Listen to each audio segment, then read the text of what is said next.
Alright, so today I'm going over the diminished arpeggio, which is part of the diminished scale. There's a lot of stuff about the diminished scale I want to get into, but this is a good trick for playing changes over dominant chords. The basic diminished arpeggio is all you have to do is know.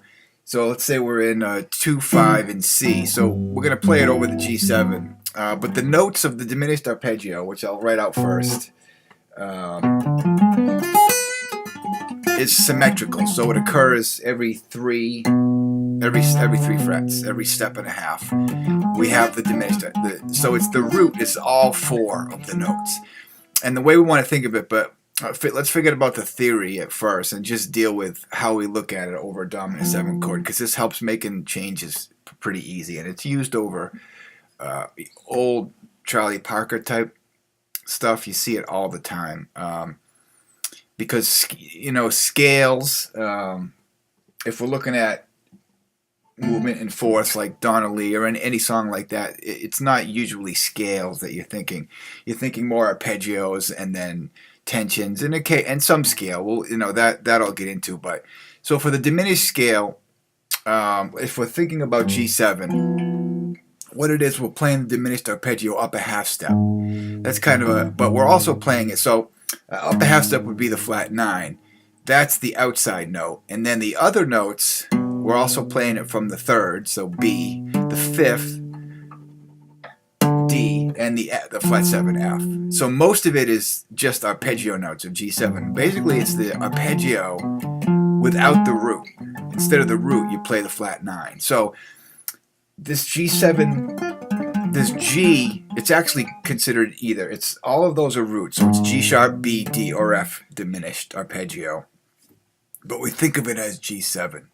So the way I look at it is, when I'm on a G7, I play this diminished arpeggio from any of the chord tones, 3rd, 5th, and flat 7, or the flat 9. That makes it pretty easy to see. So if we're playing a 2-5, we have a D minor,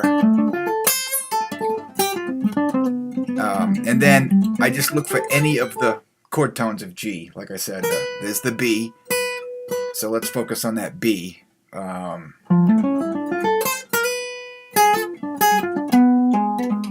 then resolve to something in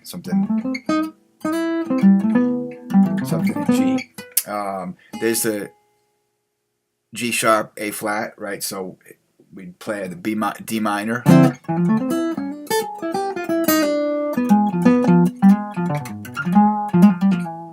And then we could do it off the D. And then, of course, the F as well. It's a little diminished, a fragment off the F. And then the flat 9.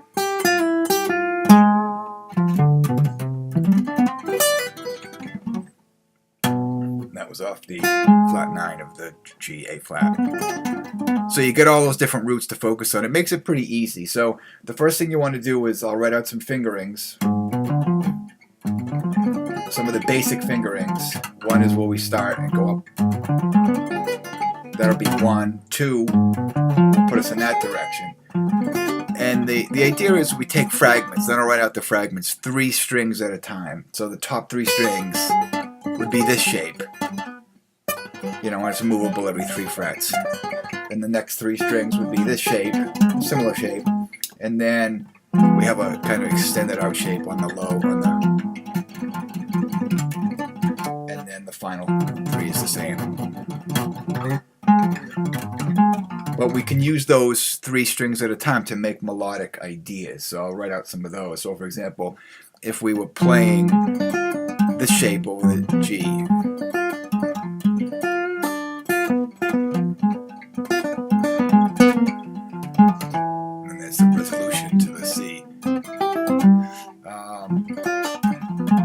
and then I'll write out a couple ideas using passing tones. So we obviously we have a lot of minor thirds, 3 frets, so we can cover that distance with passing tones. So if we're going from the D to the B, you know, we could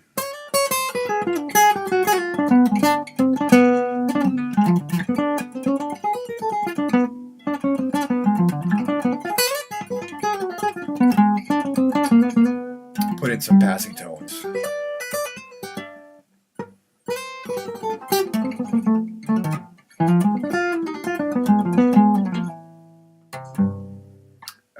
And chords, then I'll write out the chords, which, so from the 6th string we have a 5th string, and then the top. And of course they move every 3 frets.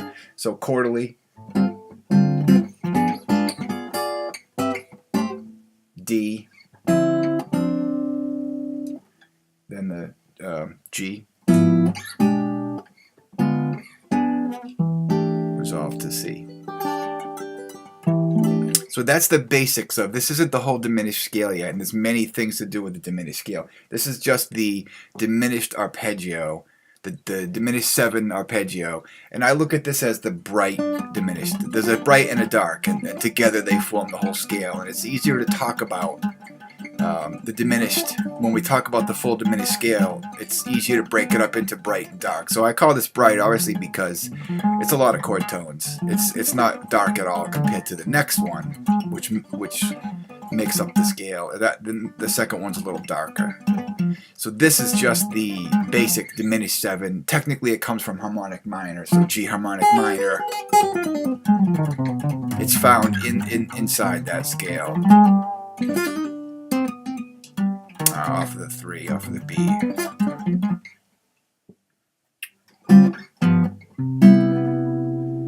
And so when we're playing 2 5s or any changes, so like if we're in Donnelly, you know, we have the A flat, and then right on the F7, so A flat,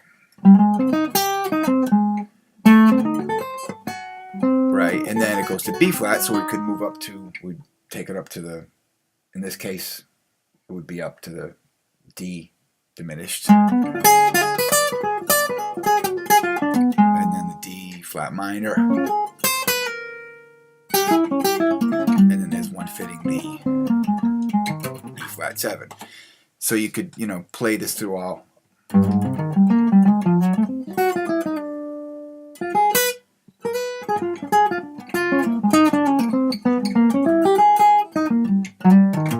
So that was just the first couple changes. A flat, and then using the diminished on the F, diminished on the B flat, and then diminished on the E flat, the diminished arpeggio.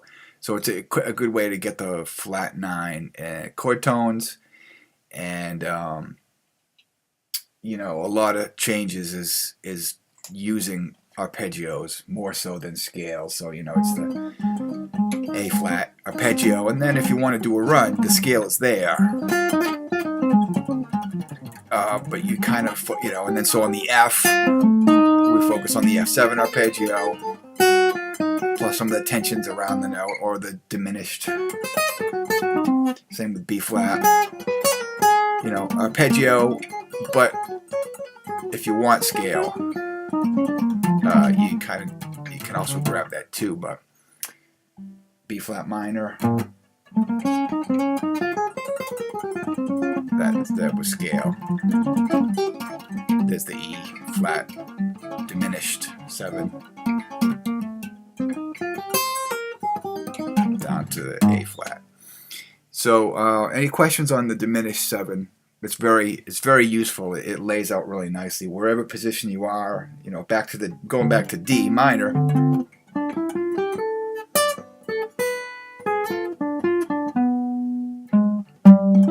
And all the notes resolve nicely into C.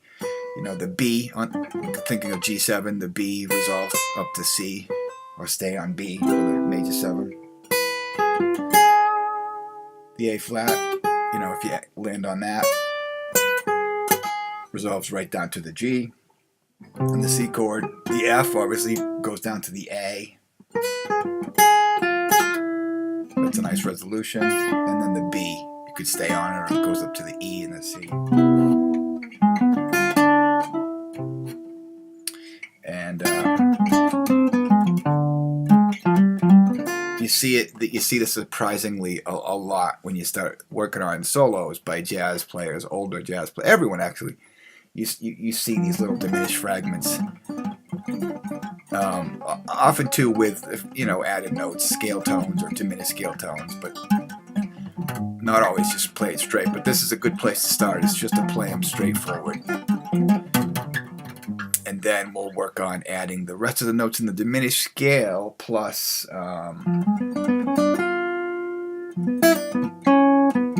patterns using the full diminished scale, and some different ways to think of the diminished scale triads and all that stuff. So yeah, check out the tab, and if you have any questions, let me know.